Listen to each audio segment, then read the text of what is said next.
दोस्तों, ये मूवी मिस्र के हजारों साल पुरानी एक रिचुअल ममीज के बारे में है। हजारों साल पहले लोग अपने मरने वालों की बॉडीज को ममीज बनाकर प्रिजर्व कर लेते थे कि एक दिन आएगा जब ये मरे हुए लोग फिर से जिंदा हो जाएंगे। और ये ममीज हमें आज भी मिस्र के एहरामों और डिफरेंट हिस्टोरिकल प्लेसेस से मिलती रहती हैं। मूवी के शुरू में ही हमें 3000 साल पहले का वक्त दिखाया जाता है, जिसमें हमें इजिप्ट दिखाया जाता है, जिसका बादशाह फिरौन था। वो एक लड़की को बहुत पसंद किया करता था, लेकिन वो लड़की उसके बजाय उसके प्रीस्ट को पसंद करती थी, जिसके पास मैजिकल पावर्स थी। वो मरे हुए लोगों को भी जिंदा कर सकता था। अब ये प्रीस्ट इस लड़की से मिलने जाता है। वो एक दूसरे से बातें कर रहे होते हैं, तभी वहां फिरौन भी आ जाता है। वो इन दोनों को एक साथ देखता है तो उसे बहुत गुस्सा आता है। ये इनको मारने आगे बढ़ता है, लेकिन ये दोनों उसी को मार देते हैं। वो लड़की इस प्रीस्ट को कहती है कि वो वहां से भाग जाए और मैं खुद को मार लूंगी और तुम तो मरे हुए लोगों को वापस ला सकते हो, तो तुम बाद में मुझे वापस ले आना। उसके बाद लड़की खुद को मार लेती है और प्रीस्ट को फिरौन के लोग वहां से ले जाते हैं। बाद में प्रीस्ट के लोग इस लड़की की डेड बॉडी को ले आते हैं और प्रीस्ट भी आ जाता है और इस बॉडी पर अपने मंत्र करने लगता है ताकि उसे वापस जिंदा कर सके। तो इसी दौरान फिरौन के सिपाही वहां आ जाते हैं और प्रीस्ट को पकड़ लेते हैं। वो सोचते हैं कि हम प्रीस्ट को बहुत बुरी सजा देंगे ताकि दोबारा कोई भी ऐसी संगीन गलती ना कर सके। वो प्रीस्ट को बांधकर जिंदा ही मम्मी में बदल देते हैं। जब वो उसको पट्टियों से पूरी तरह बांध देते हैं तो बाद में उसको ताबूत में बंद करके उसमें बहुत ही खतरनाक किस्म के कीड़े छोड़ देते हैं, जो कि चंद ही लम्हों में उसकी पूरी की पूरी बॉडी खा जाने वाले होते हैं। फिर उसके ताबूत को एक खास किस्म की चाबी से बंद कर दिया जाता है और कहा जाता है कि जो भी इस ताबूत को खोलेगा तो ये कर्स बनकर हम पर आएगा। यानी अगर इस प्रीस्ट की बॉडी आजाद हो गई तो हर तरफ तबाही आ जाएगी। फिर प्रीस्ट की बॉडी को एक बहुत बड़े स्टैचू के नीचे दफना दिया जाता है, बहुत ज्यादा गहराई में, जिसे कोई भी नहीं खोज सकता था। फिर बहुत अरसा गुजर गया और ये पूरा शहर आहिस्ता आहिस्ता मिट्टी के नीचे आने लगा और जो स्टैचू कभी बहुत बड़ा था अब मिट्टी में दबने की वजह से छोटा सा नजर आने लगा था। ये कैसी जमीन थी जिसके लिए कई लोग लड़ते थे, कई जंगें होती थीं कि इस जमीन को जीत लिया जाए, लेकिन किसी को इस बात का इल्म न था कि यहाँ प्रीस्ट की ममी है और उसकी पावर्स आज भी मौजूद हैं। आगे हम देखते हैं कि कुछ लोग एक फ्रेंच सोल्जर का पीछा कर रहे हैं और वो भागते भागते बिल्कुल इस स्टैचू के पास आ जाता है। पीछा करने वाले सिपाही डर कर भागने लगते हैं और उनके जाते ही जमीन में कुछ होने लगता है। वहां से मिट्टी ऊपर आने लगती है। इस फ्रेंच सोल्जर का नाम रिक होता है। वो भी ये देखकर घबरा जाता है। तभी वहां रेत पर एक शक्ल बनने लगती है तो वो भी ये देखकर वहां से भागने लगता है। फिर 3 साल गुजर जाते हैं और उसके बाद हम एक लड़की को देखते हैं जो इजिप्टोलॉजिस्ट थी, यानी ऐसी लड़की जो इजिप्ट पर सर्च कर रही थी और उनकी जुबान भी सीख रही थी। अब उसे काफी हद तक ये चीजें समझ आने लगी थी। उसका नाम एवलिन था। एक दिन एवलिन का भाई उसके पास आता है, उसे एक चीज देता है और बताता है कि ये मुझे खुदाई के दौरान मिली है, क्योंकि वो जानता था कि उसकी बहन को ऐसी चीजें देखने का काफी शौक था। एवलिन इसको चेक करती है तो इस दौरान ये खुल जाता है। हकीकत में ये इस ताबूत की चाबी थी जिसमें वो प्रीस्ट कई हजार सालों से जमीन के नीचे दफन था। इस चाबी के अंदर एक मैप भी होता है जो कि इस जगह का था। एवलिन ये देखकर काफी एक्साइटेड होती है और इस लाइब्रेरी के बॉस के पास जाती है जहां वो काम किया करती थी। वो उसे मैप दिखाती है और कहती है कि क्या आप मेरी हेल्प कर सकते हैं, लेकिन उसका बॉस उसे इनकार करते हुए कहता है कि वहां जाना किसी खतरे से खाली नहीं, क्योंकि जो भी वहां जाता है वो वापस लौट कर नहीं आता। वो सिर्फ रोकने के लिए कहता है कि वैसे भी ऐसी कोई जगह नहीं होती।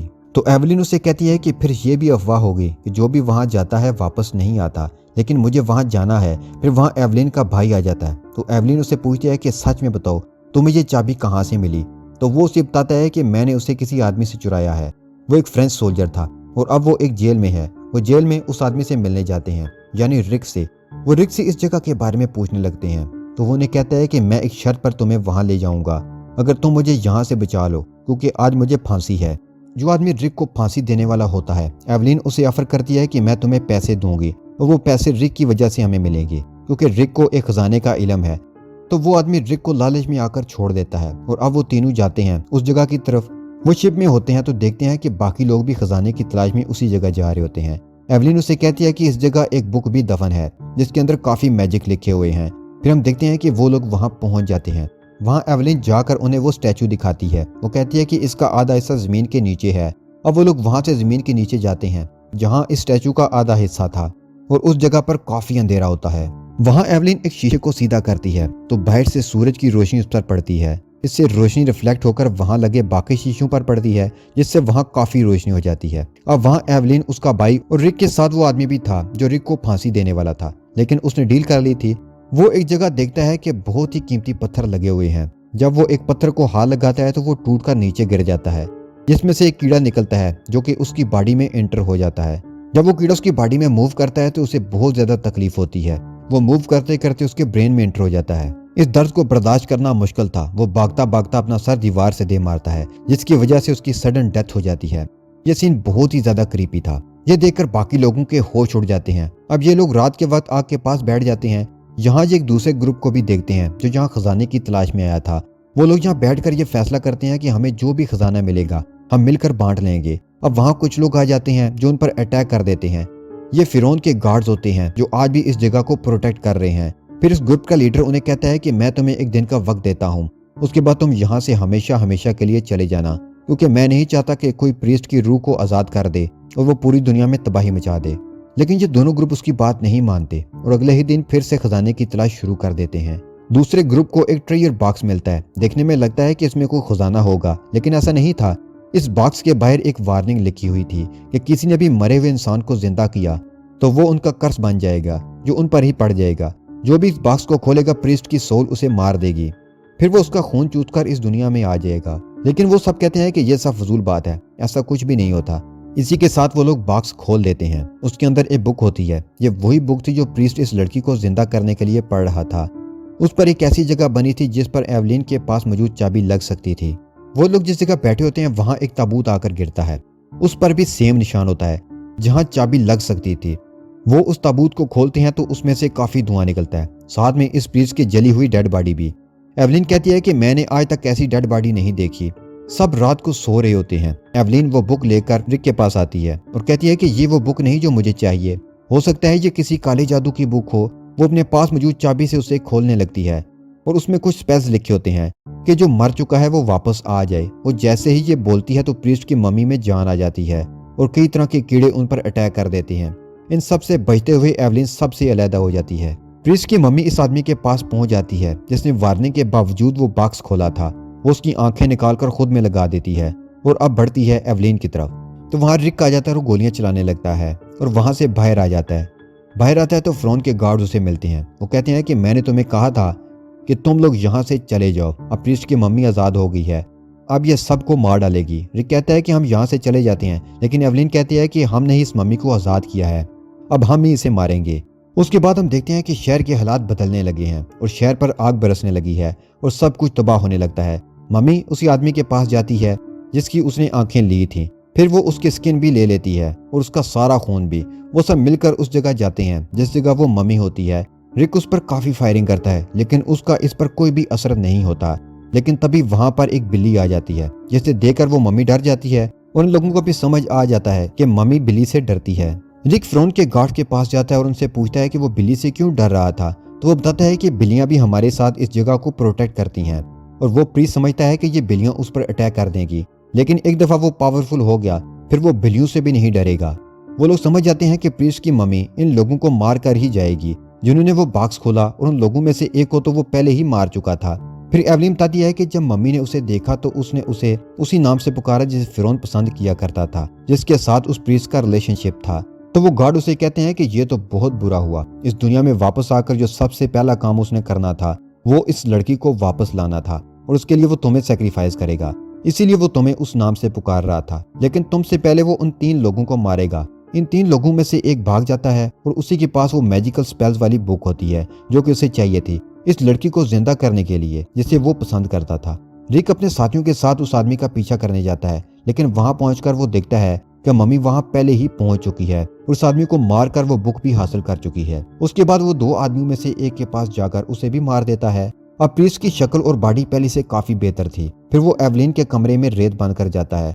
वो वहां बैठकर उसे देख ही रहा होता है और उसे उठाने का सोच ही रहा होता है कि वहां रिक आ जाता है। उसके हाथ में बिल्ली थी क्योंकि वो जानता था कि वो प्रीस्ट बिल्लियों से डरता है। फिर वो एवलिन को बताता है कि अगर एक बुक से वो इस दुनिया में आया तो जो बुक तुम ढूंढ रही हो उस बुक से वो वापस भी जा सकता है, लेकिन वो बुक मिलेगी कहाँ पर। तो एवलिन रिसर्च करती है। उसे पता चलता है कि ये बुक एक दूसरे स्टैचू के नीचे दबी हुई है जो कि इस जगह की दूसरी तरफ है जहाँ प्रीस्ट की बॉडी थी।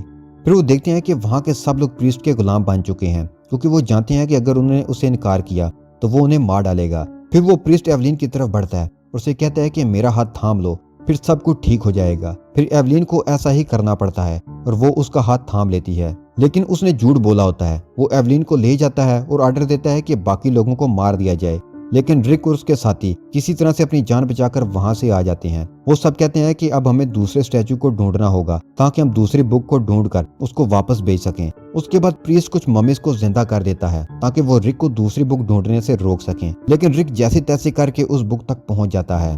दूसरी तरफ हम देखते हैं कि प्रीस्ट इस लड़की को दुनिया में ला चुका था जिसे वो पसंद करता था। उसने उसकी मम्मी में जान भी डाल दी थी, जो अब मूव भी कर पा रही थी। साथ ही उसे उसकी बॉडी को पूरी तरह ठीक करने के लिए एवलिन की कुर्बानी चाहिए थी। वो एवलिन की बॉडी से उसकी रूह लेकर उस लड़की में डालना चाहता था, लेकिन इस दौरान एवलिन का भाई वहां उस गोल्डन बुक के साथ आ जाता है। लेकिन अब मसला ये था कि इस बुक को जो चाबी लगनी थी वो अब प्रीस्ट के पास थी। उस दौरान मम्मीज की एक और फौज आ जाती है और रिक उनसे फाइट शुरू कर देता है। तो एवलिन भाई को कहती है कि इस बुक पर लिखे स्पेल पढ़े ताकि हम इनको हरा सकें। रिक मम्मी से लड़ता है और एवलिन को आजाद करवा लेता है। तभी वहां से उस लड़की की मम्मी आती है जिसे प्रीस्ट पसंद करता था। वो एवलिन को मारना चाहती थी। दूसरी तरफ मम्मीज की आर्मी रिक से फाइट कर रही होती है। एवलिन का भाई वो स्पेल पढ़ने से रुकता नहीं है।